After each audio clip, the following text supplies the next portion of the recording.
Welcome to this week's edition of Coach Prep. Coach Don and I are here in the Cherokee Batting Range podcast studio getting ready to record episode number 194, where we're going to talk about the million-dollar question: should you coach your own kids? That's going to be a tough one, Tori. Before we get into that, though, let's talk about our sponsors. First, the Anderson Bat Company. Everything Fast Pitch is very proud to have Anderson Bat Company as our presenting sponsor. Anderson Bat Company is using the latest and greatest bat technology to corner the market in the fast pitch world.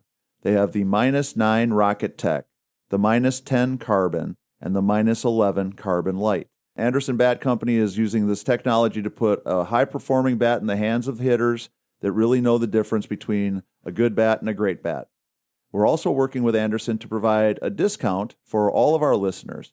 Go to the Anderson Bat Company website and order your bats. Use the EFP20 discount, which is for everything fast pitch, and you'll get a 20% discount. You got to make sure you take advantage of that EFP20 discount. It helps to support the podcast, and it saves you 20% on an already affordable and great product. So make sure you go to the Anderson website and get your order in. Make sure you use that EFP20 discount.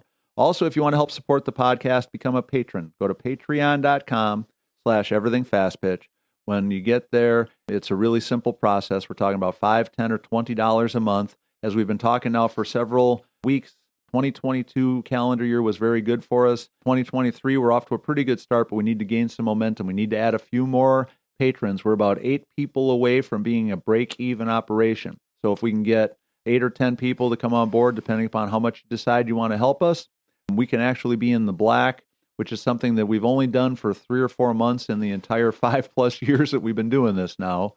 Something that for the long-term future of the podcast and for us to be able to continue to do it into the future, we really would love to see that. It's important to keep it going. Yeah, so if you're in a position where you can, please become a patron. Go to patreon.com/everythingfastpitch. And thank you very much to all our patrons. Those of you that are supporting us now, you are the reason this podcast still exists. Without you, we would have gone out of business a long time ago, and we really do appreciate your help. So, Don, should you coach or should you, instruct or train your own kid? Because I think there's 2 different paths to this discussion. One is, should you be the coach of a team your kid plays on? And number 2 is, should you be the person who's teaching your kid how to play? So both of those, I think, are loaded with some of the same challenges and some of the same discussion points. Now, for what it's worth, here was my position. I spent time, my son Chuck played baseball, but I never coached any of his teams. Now, I worked with him and helped him, but I think that some of what we're going to talk about today is going to illustrate why sometimes that's not the best possible situation. And I never coached his team because I knew that would be a tough situation. Now, Part of why that was true is because Terry and I were both professional coaches. Now, obviously, we were softball coaches, but I felt that even though it wasn't quite the exact same game, there was going to be an awful lot of extra pressure on my son because people would look at us as being professional coaches, which means our son, the athlete, the player, should be way better than other kids, comparable kids. And so I didn't want to put that extra pressure on him. So, but the idea, should you coach your own kids? I think if it's done well, it's going to be something that would be golden for the player and the athlete. But the challenges that I think that we're looking at is that particular parent or coach also has to tell that student or that child when to get up, when to eat breakfast, when to go clean up, take a shower, when you got to go to school, when to get dressed, when to clean your room. Just this long list of being a parent, all these things that you have to tell them to do or ask them to do or remind them to do piles up. And then when we get to the ballpark and they're like, you have to do this one more thing. And it's like, oh, you're just picking at me. Right. It feels that way. But if we can, through the way we present things and the way we do things, create an environment where it's given to them more as just feedback, I think that can be more comfortably received and a little bit more productive for them. We here at the Cages too, we have a little video that does basically it's on a delay where they can take a swing and they look at the swing and they get feedback. They see if their bat's wiggling before they start their swing, or they see if their eyes and head are bouncing or moving. And I try and urge the kids to take the feedback that mom and dad give them at the ballpark in terms of their skills and their movements to be just as though they were watching the video themselves. And they see it when they watch the video, and mom and dad saying, hey, keep your eyes quiet or still, or keep your bat barrel still, is just as though they were watching it, and mom and dad are their portable video. Right. You know, so that allows them at least a way to process it where it's not a pile-on thing to all the other parental things that we have to share with our kids. Right. Well, I think your piling on point is a good one, because here's my impression. My parenting experience is limited to one child, so obviously I don't want to say I'm the expert of all things when it comes to raising kids. But here's my impression, and I think this is probably fairly true for all parents. You can chime in where you think you want to. So when your kids are young, let's say 0 to 8, 9, they think you are the smartest human being on earth. Everything you say is the gospel. They're excited to hear it. They want to do it. They're trying so hard to please you that basically any kind of instruction or correction or whatever that you give them, they're going to take like it's absolute gold. Then there's a period in, somewhere in the 10, 11, 12 range up until 13, 14, 15, where I don't care how right you are. I don't care how absolutely true what you're saying is. I don't care how absolutely expert you are in what you're saying. Your kids don't think it's right. They think you're crazy. They don't think that there's anything about what you're saying them that has any value to them at all. And then later on, whether it's 16, 17, 18, or 25, 26, 27, all of a sudden you're pretty smart again. Right. So I think in every parent's journey with their kids, you go from being really, really smart to a stretch where you're going to be really, really stupid to another stretch where you're going to be really, really smart. And that last stretch, the good news is my son's 35 now. It ends that way. It keeps going that way. Once they cross back over to the, hey, my dad's not as dumb as I thought he was bridge, they stay on that side of the bridge. So adult years are going to be fun. So how that relates to our discussion today is I think that whether it's you're the coach of the team or you're just helping your child on their hitting or their throwing or their pitching, that there's going to be those windows of change where it's going to feel great and it's going to be a really positive thing. And then there's other times when it's going to be a real struggle and hard to see that the reward is worth the effort. It's really fun, Tori, when you sit and have these conversations with the athletes and the parents too, and try and sell the fact that mom and dad, their feedback is golden to you at the ballpark. And to see the eyes open up wide, when you're describing how, how they receive that info, and they kind of do the little peek over at mom or dad to, don't tell Coach Don how I really act. And right. Yeah, so it's kind of fun, but it's interesting, and everybody's going to be different. And again, I think that, the way we present the information and Coach Stan said the tone, how firm we are about it or how loose and, hey, take this information. If you want to use it, then do. Here's what I'm seeing. Can you use it? Is that something good for you? Right. That type of way of sharing the info with them. Yeah, well, one of the things that I've seen several different articles about recently is that the vast majority of kids that are playing sports now, and not just baseball and softball, but everything, their primary reason for playing is to please their parents.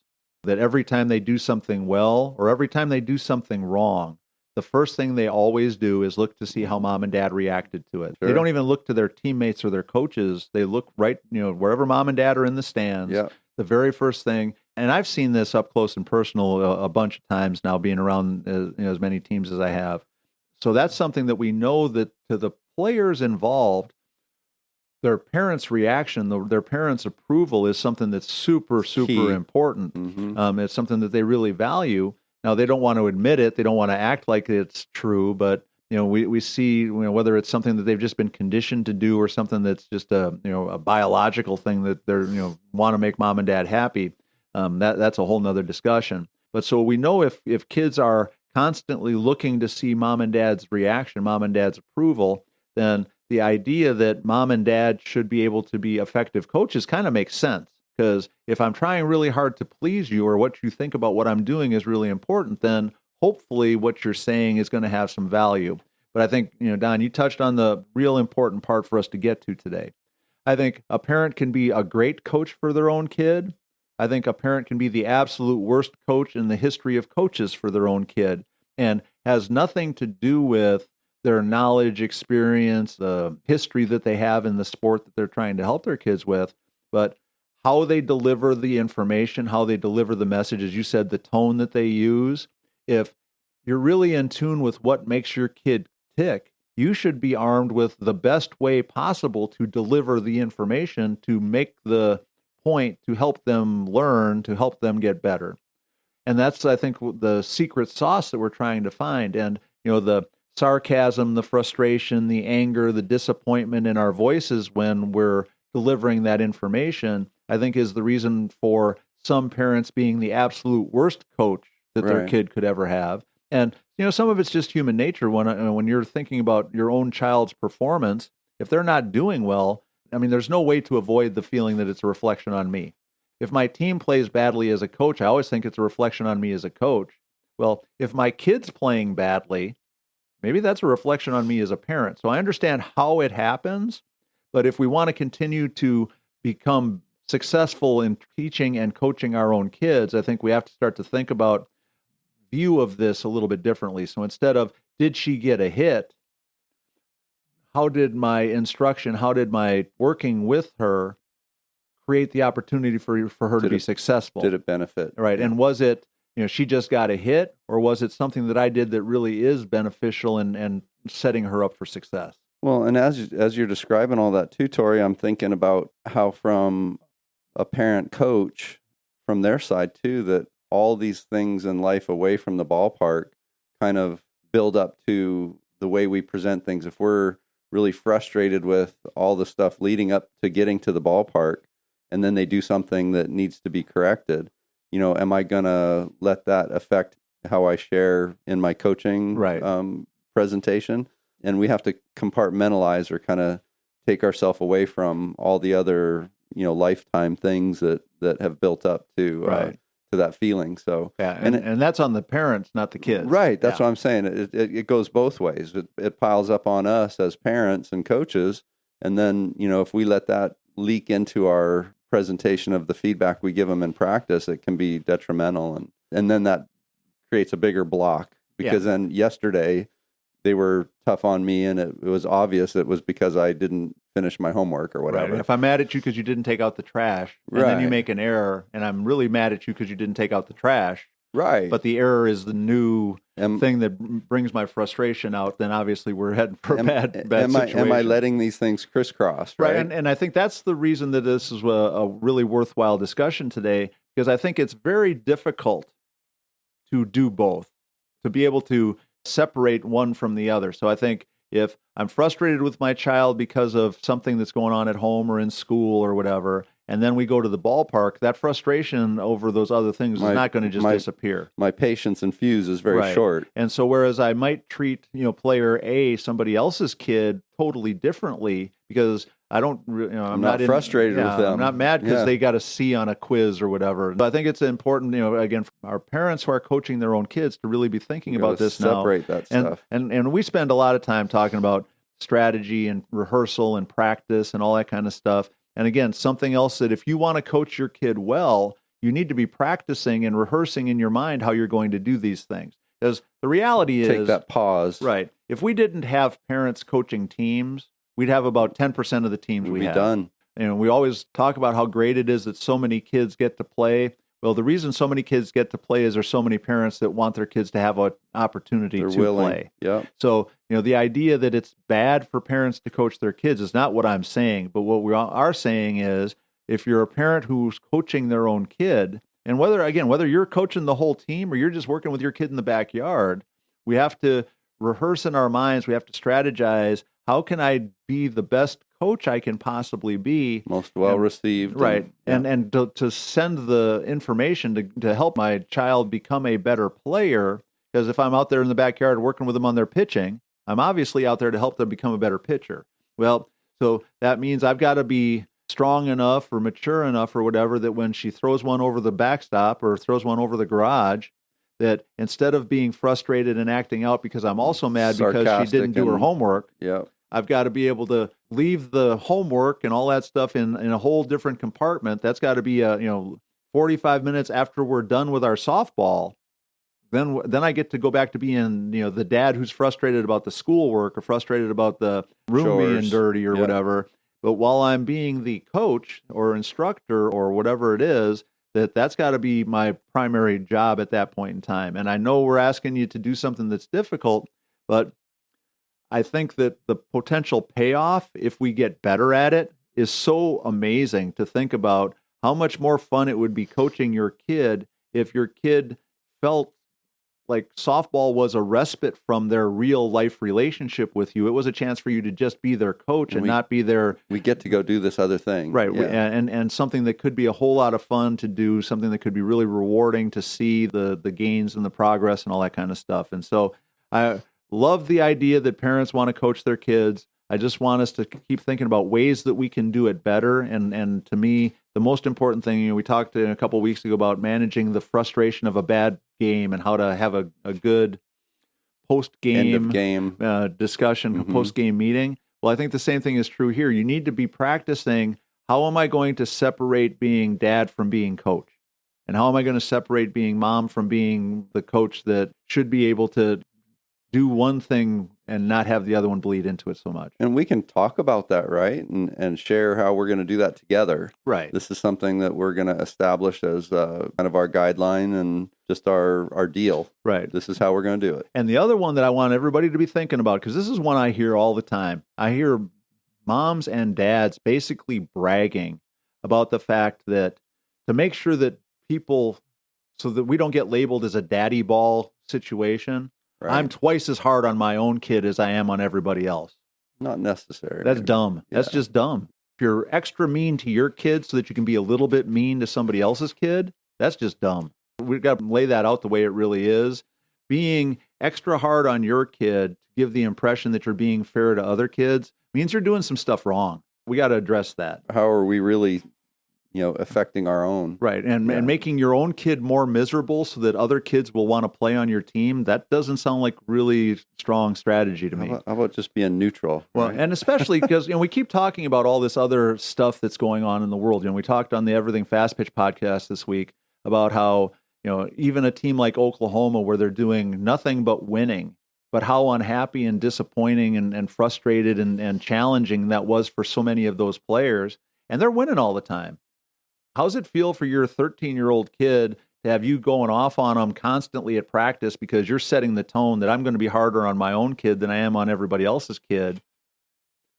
How's that good for their mental health and their love of the game and their wanting to be on the team and all that kind of stuff? And so I think, all these discussions are really good because it opens the door for us to be thinking about a lot of the stuff that we've always taken as the gospel. We talk a lot about how many times I wish I knew then what I know now, or I wish I wouldn't have been so stupid then, as now that I'm a little bit older and a little bit wiser. I never had the cross of I was super hard on my own kid to prove I was being a good coach because I didn't coach my own kid. But there's a lot of our coaches out there that need to hear that and go, wait a second, that's not a really good idea. So no, all this stuff, Tori, all the podcasts, I think are things that we wish we could have done better. And again, it's kind of neat that we get a chance to share it with everybody. And back to Stan's point from earlier, it doesn't matter how right you are. If you're saying it badly, they don't hear it. It's not going to... Right. Yep. So you can be saying exactly the right thing. Yeah, you can have watched your child throw a pitch and have seen exactly what the correction is, have told her exactly what will make it better, and been 100%, 1,000,000% right. And if you're saying it like, well, would you snap your wrist? Or would you step towards your target? Well, because you said it that way, I think I'm going to not do it this time. Or you think you might step on your power line once in a while. You think that might solve the problem. That means I'm going to throw the next three bad. Right. Yep. Or we can be we need to work on our power line. Let's make sure we stay on the power line. Oh yeah, I think I can do that. Yeah. Or on that last pitch, how did it feel? Did you feel like you stayed on your power line? Right. I mean, or God, you think you could get on the power line? And again, it's just a pretty simple thing, but it's so obviously part of the challenge. And that embarrasses me if you say it that way. Right. I'm embarrassed, and now I don't really feel like doing it again. Right. Because I don't want to be embarrassed again. Or even the all-time possible, maybe the worst thing ever. If you don't get on that power line, I'm going to make you clean your room. You're walking home. Yeah, I'm going to make you walk home or no dinner or whatever it is. So, all right. So, parent coaches, there's plenty for you to think about. I would love to hear from some of you that have got a lot more experience coaching your kids, because I know a lot of our listeners are in the trenches coaching their kids and coaching their teams every day. And if you have an opinion or an idea, Coach Don and I always love to entertain whatever you're thinking about, because we want to make sure we're talking about stuff that you're interested in. And this just seemed like a really good topic now, because, again, in our travels, whether it's here in the cage or out at the field, the idea of parents coaching their kids badly is something that we need to keep working on, because we want it to be something that when you look back on it, it's the greatest experience Fun ever for everybody. Yeah. And not something else. So that's going to wrap up number 194. Please make sure you support Anderson Bat and become a patron if you can. Patreon.com/everythingfastpitch. Make sure you send us your comments, questions, ideas to everythingfastpitch@gmail.com or fastpitchprep@gmail.com. And make sure you go to the fastpitchprep.com website, order your Square Cuts training discs. They're $49.95 a dozen. We'll get them out to you right away. So for Coach Don McKinley and our producer Stan Lewis, this is Coach Torrey saying thanks for listening. We'll talk to you again next week.